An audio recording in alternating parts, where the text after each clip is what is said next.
La Citaraï doit dégager. C'est le nouveau mot d'ordre de l'Association des commerçants du chemin de fer.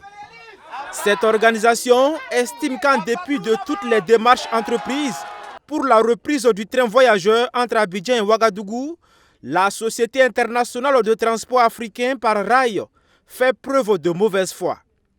Fatiguée des négociations qu'elle juge infructueuses, la CCF exige maintenant le départ de la Citaraï pour gestion calamiteuse du train voyageur.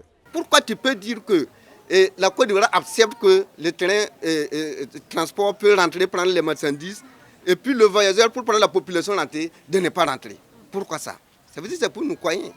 Donc, s'il quitte ici aujourd'hui, il part à Boaké et à Yaoulro, il revient. Et c'est ça, c'est une voyage. Ce n'est pas la Côte d'Ivoire qui est partie. Donc, ça veut dire que c'est une mauvaise volonté. Donc, aujourd'hui, là où on est, nous voulons que les autorités nous appuient pour qu'ensemble, on puisse retirer notre rail pour bien l'utiliser, pour que le bénéfice soit le bénéfice des Burkinabés.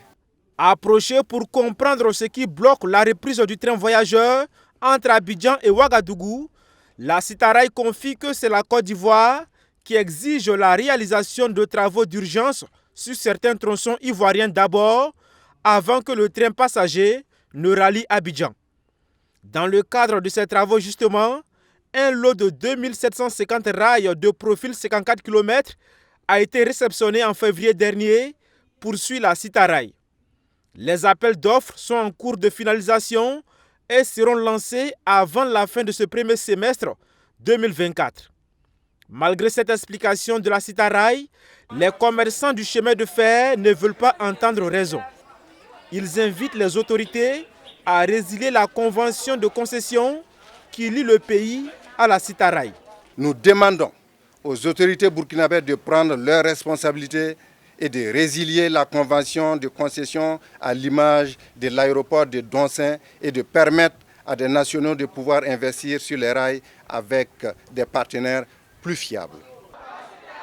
Par ailleurs, l'Association des commerçants du chemin de fer demande l'audit du matériel ferroviaire au Burkina Faso.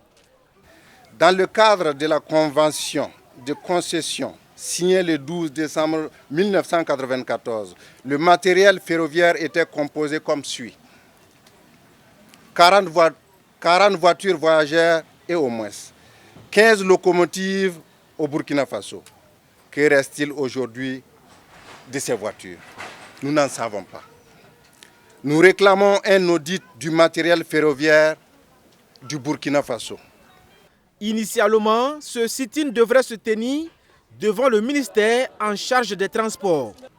Mais les forces de l'ordre s'y sont opposées, indiquent ces manifestants.